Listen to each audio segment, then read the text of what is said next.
Public reactions to school attacks in Şanlıurfa and Kahramanmaraş focus almost exclusively on the gates. The immediate instinct is to identify where physical security failed and how a weapon slipped through. X-ray machines and a police presence provide a necessary layer of defense. However, treating school violence as a logistics problem only addresses the most visible symptoms. The metal detector finds the physical tools of violence, while the network reveals the manifesto documents and corrupted nodes that precede the first shot. We are managing a twofold crisis. One is visible, the physical security of the school. The other is invisible, a breakdown in family communication and a collapse of societal meaning. Physical walls eventually fail as water finds its way. In many cases, a strict prohibition only serves to increase the allure of whatever has been forbidden. Effective security requires more than a metal detector at the door. It requires a cognitive barrier built on philosophy, ethics, and a shared moral compass within the child's mind. Humans possess a drive to find meaning and belonging. If they cannot secure this in the physical world, they will search elsewhere. The primary zone of socialization has moved from neighborhoods and extended families into algorithmic digital environments. This diagram illustrates Manuel Castell's model of a transition from mass society to a network society. The solid blocks of physical community dissolve into floating data points that orbit an isolated user. This transition creates a paradox of hyper-individualism. Youths appear constantly connected, yet they are increasingly severed from real societal bonds. This isolation leaves them vulnerable, seeking validation through follower counts and the hollow status of a digital phenomenon. Policy must start with this reality. If a child cannot find authentic meaning in their family or school, they will find it in the algorithm. Mark Prensky defines this communication breakdown through two roles: Gen X parents as digital immigrants and Gen Z children as digital natives. The gap is not about tech skill. It is a cognitive divide in how information is accessed and how values are prioritized. Look at the time difference. The parent's clock on the left is steady, while the child's clock on the right accelerates. Digital natives live under a constant pressure for instant consumption and rapid change. The father of the Kahramanmaraş attacker illustrated this when he told investigators that his son's screen was always full of things in English. He was a father who could no longer speak his child's language. When parents cannot bridge this temporal and cultural gap, the resulting silence is inevitably filled by online strangers. Digital platforms have stripped peer bullying of its physical boundaries. It no longer ends with the school bell, but exerts constant psychological pressure at every hour of the day.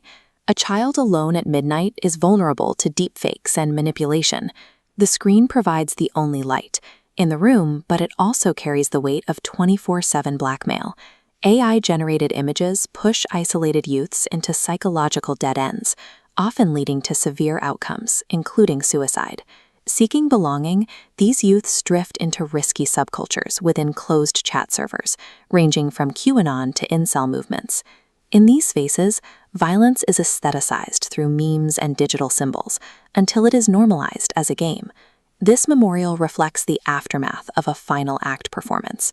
The Christchurch attacker used manifestos and live streams to become a digital virus, inspiring others through an online script. These digital networks act as powerful catalysts, capable of mobilizing physical action in the real world. We saw this dynamic in the Gezi Park protests. Digital spaces transformed into a public square, proving the real-world weight of online networks. Attacker manifestos are not random thoughts. They are structured texts written in the codes of a global subculture.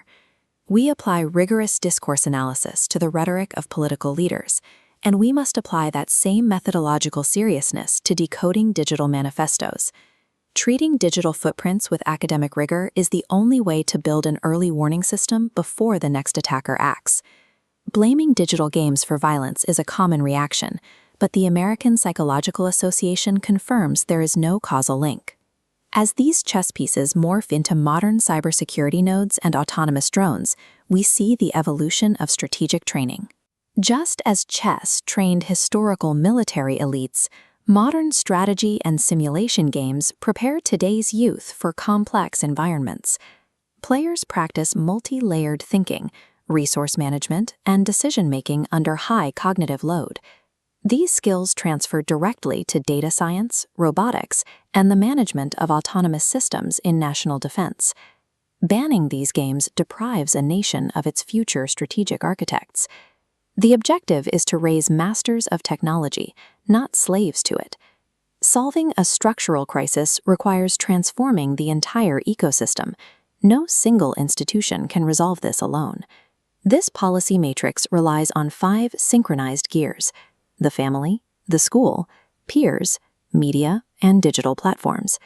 At the family level, parents must engage in digital sleuthing, using anonymous profiles to monitor their child's interests from a distance, favoring dialogue over monologue. Schools must move away from rote, multiple-choice testing.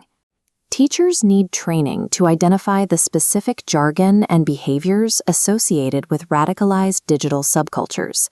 For the peer layer, we propose sterile servers, closed digital environments where children socialize only with people they know in the real world.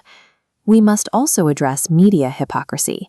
Regulators like RTUC often permit the aestheticization of mafia culture and gun violence on traditional television.